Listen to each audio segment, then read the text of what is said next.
এখানে আপনাদের বলে রাখি মায়েরা, আজকে গৌরাঙ্গ সুন্দর ডাকছেন দাদা বলরাম, দাদা বলরাম, কিন্তু দাদা বলরাম বলে যাকে ডাকছে তিনি কার দাদা বলরাম ছিলেন?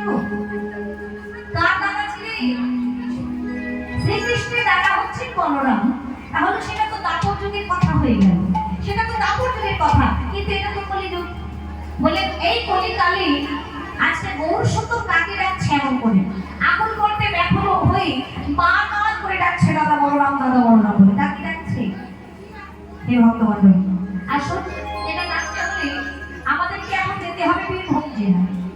বীরভূম জেলার এক সপ্তাহ গ্রামে হারাই পণ্ডিতের ঘরে মা পদ্মাবতীর গর্ভ হতে সেই রোহিণী নন্দন জন্মগ্রহণ করেছে, সেই বলরাম জন্মগ্রহণ করলেন।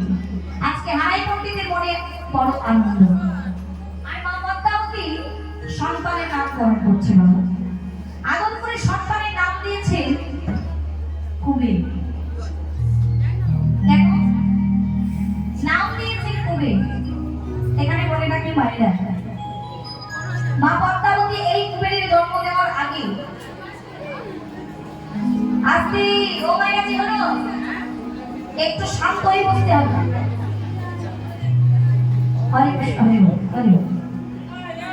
এই কুবেরের জন্ম দেওয়ার আগে আরো 7 সন্তানের জন্ম দিয়েছিলেন। কিন্তু দুর্ভাগ্য,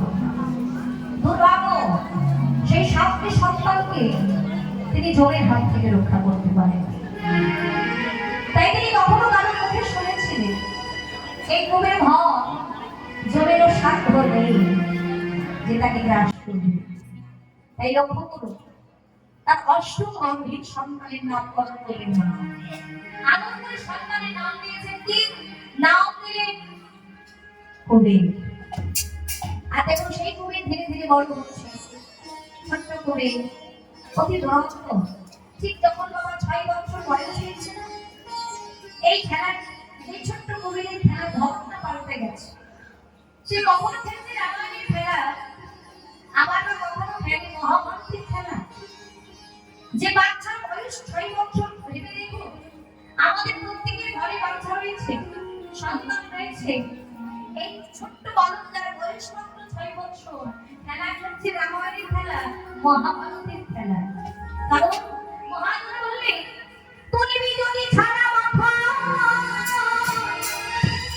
তবে সবার সকাল বেলায় ভজন সাধন আর বৃদ্ধ হবে ভজনে বাধাই বন্ধ।